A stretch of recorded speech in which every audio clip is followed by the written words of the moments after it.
I thought I'd make this little video to document my progress with the mighty DR650. I bought this bike the weekend before Memorial Day, and I'm doing this narrative on July 4th. So I haven't had it very long, but I've still managed to rack up over 1,100 miles on it. After about 700 miles, I had the valves checked to make sure everything was breaking in right, and sure enough,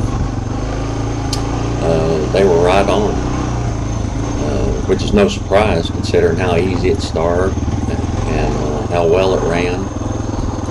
And I remember when it was new, it seemed like it was real tight. The gears were real close together. I didn't get very far without having to shift. And now that it's broken in, I'm giving it more and more throttle and winding it out more. The gears are stretching out, and I'm finding all that torque that I've always heard about with the DR. It's there, and it's being unleashed. And the more I get comfortable with the bike, the more I crank it up, and the more fun it is. It just gets better and better. What's surprising to me is that I actually enjoy riding this on the street. When I first got it, now I'm 55 years old, and I hadn't had a motorcycle since I was a teenager. So it had been a lot of years since I'd ridden a motorcycle. I rode quads for a lot of years, back whenever they got started, and that was fun for a while. But I hadn't really ridden a motorcycle for something like 40 years. So when I first started going out on the street, it was terrifying. Cars and trucks looked much bigger and much more dangerous whenever you're sitting on the back of a motorcycle. But as that wore off, and as the bike broke in, the beast was unleashed in the motorcycle and me both. And now I just have a swell time on this bike. I cannot get enough of it.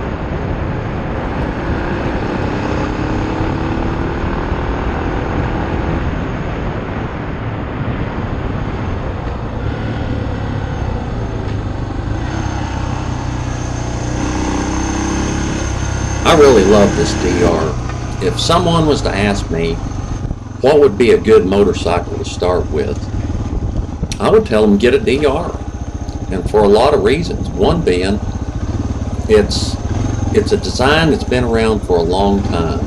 It's an old design, and it's a simple design. It's easy to work on, easy to maintain, easy to get parts for.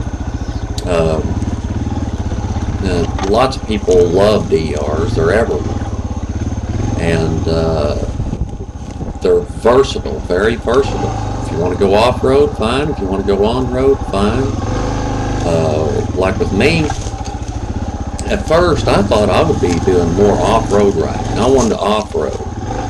Well, now that I've ridden around out on the street, I find out that I have just as much fun doing that. Now I'm thinking real serious about taking my DR and turn it into more of a supermoto, where I can just get out and tear up the streets anytime I want. And then also have a set of tires that's more suited for off-road if I want to do some adventure type riding. And that right there is one of the great things about the DR. All you got to do is swap out a few parts and you got a bike that's suited for something completely different. But the supermoto thing is very attractive to me. I like that, and it looks like a lot of fun. And really, I got to thinking about it. If you have a dual sport, you basically have a supermoto anyway. All you got to do is slap on a different set of tires, and you can get out and hook it up with the best of them.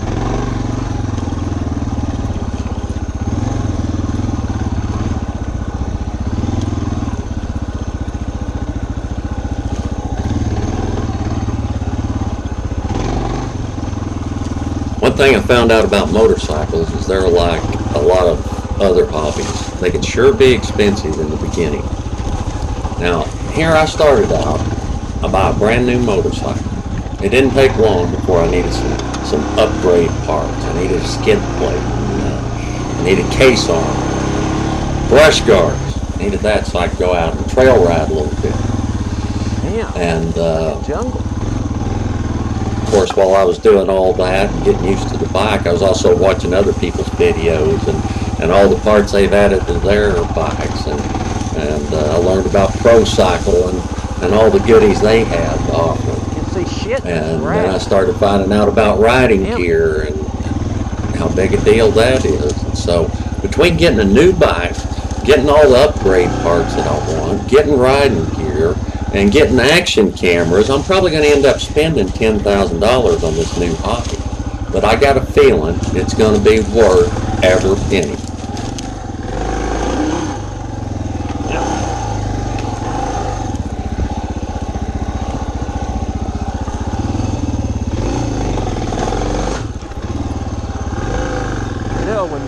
Just to give you an idea of how crazy it's actually gotten, come on. Here's a list of some of the things I've ordered just from Pro Cycle.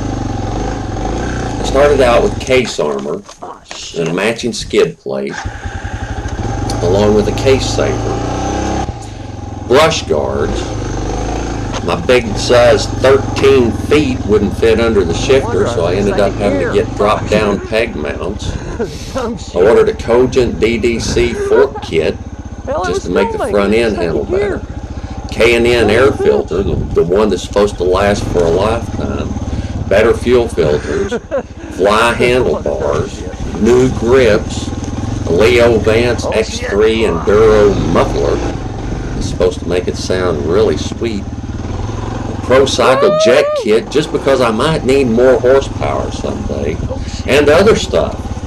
So far it comes to $1,564. And on top of that, I bought a rear rack, mounting rack for the back, along with one of the bags, cargo bags from the one made by Suzuki, which is really cool. I recommend getting it.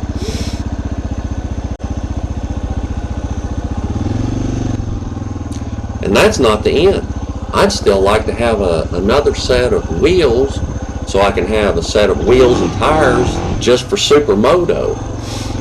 And on top of that, I'd like to have a luggage mounting system in the back so that I can carry lots of stuff if I want to go on a long range trip, like around the world maybe.